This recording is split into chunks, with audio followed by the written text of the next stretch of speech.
Spider-Man on PS4 delighted me at nearly every step of its 15-hour adventure, with a surprisingly deep tale focused on the plights of both Spider-Man and Peter Parker. The story combined with exciting web-swinging, web-based gadgets, and web-centric puns made for plenty of great action.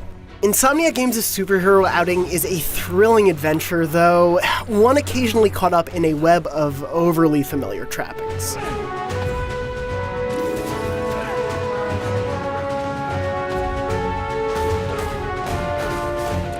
At its core, Insomniac Games' adventure strives to make you feel like Spider-Man, and thankfully, it succeeds at nearly every swing across Manhattan's rooftops. Swinging around feels quite simply spectacular.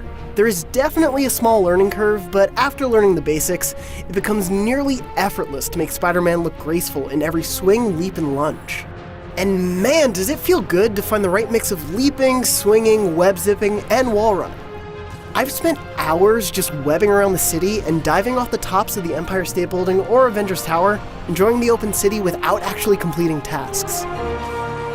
That feeling of fluid movement only really falters in boss battles.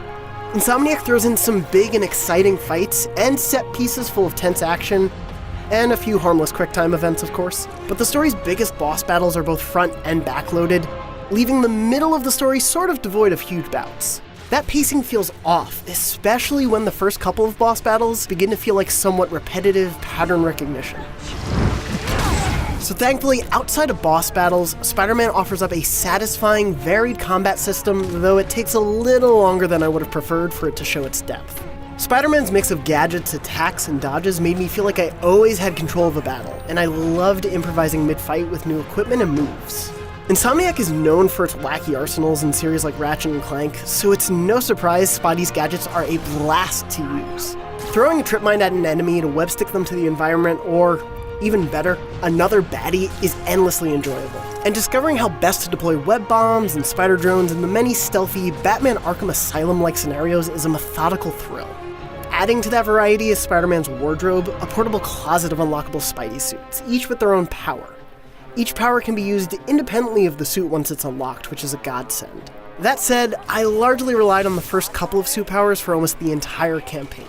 The power to fill out your focus meter for special finishers or to restore health was so useful, I didn't want to give it up, and I never felt like the world actually encouraged me to use the other powers. I much more often swapped out the useful suit mods to adapt to specific side challenges more than I ever used different suit powers. Spider-Man's New York is an absolute blast to swing around, in part thanks to how gorgeous the shiny skyscrapers of the city look, particularly on a PS4 Pro, and because of how the Avengers-like theme music swells at just the right moments.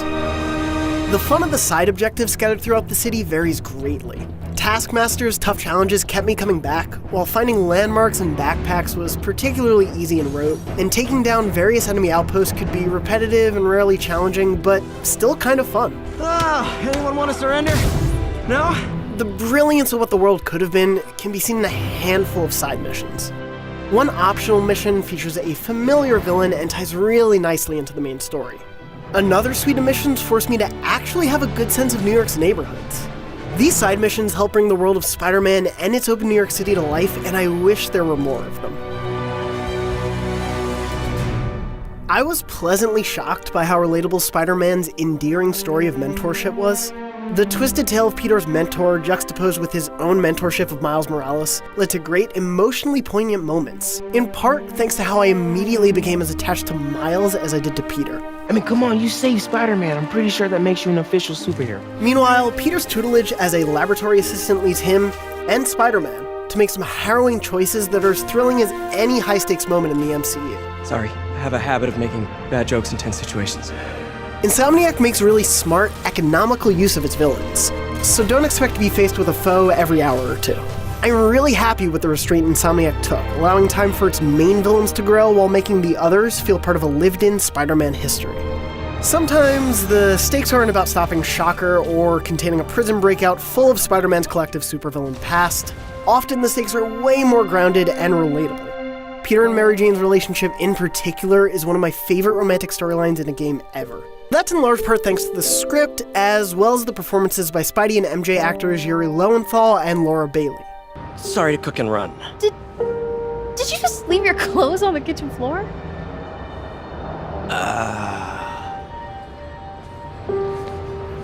Peter worrying about his text to MJ being misinterpreted is as realistic a nod to modern dating as I could think of, and watching the pair navigate their complicated history and try to figure out what future they may actually have, if any, was just as thrilling to experience as Peter's more heroic endeavors. Why did you ask me here, Pete? You know, just dinner between friends. Friends. I wanted Marvel's Spider-Man on PS4 to make me feel like Spider-Man. To sail through the high rises of New York City, to nimbly web up hordes of enemies and tussle with familiar, animal-themed villains. Insomniac Games' first foray into the world of Marvel handily delivers on all of that. What I didn't expect from Spider-Man was to also enjoy being Peter Parker so much. What's your take? Just another night in the city. What's your take? Aside from a couple odd pacing issues, Insomniac has delivered a Spider-Man story that both surprised and delighted me, coupled with gameplay that made me feel like Spider-Man nearly every step of the way. Spider-Man's open world doesn't consistently deliver the thrilling moments of its main campaign, but the foundation laid here is undoubtedly a spectacular time. For more on Marvel's Spider-Man, be sure to check out our interview with Brian Intihar, the game's creative director, and the latest gameplay. And for everything Spider-Man, you're already in the right place, IGN.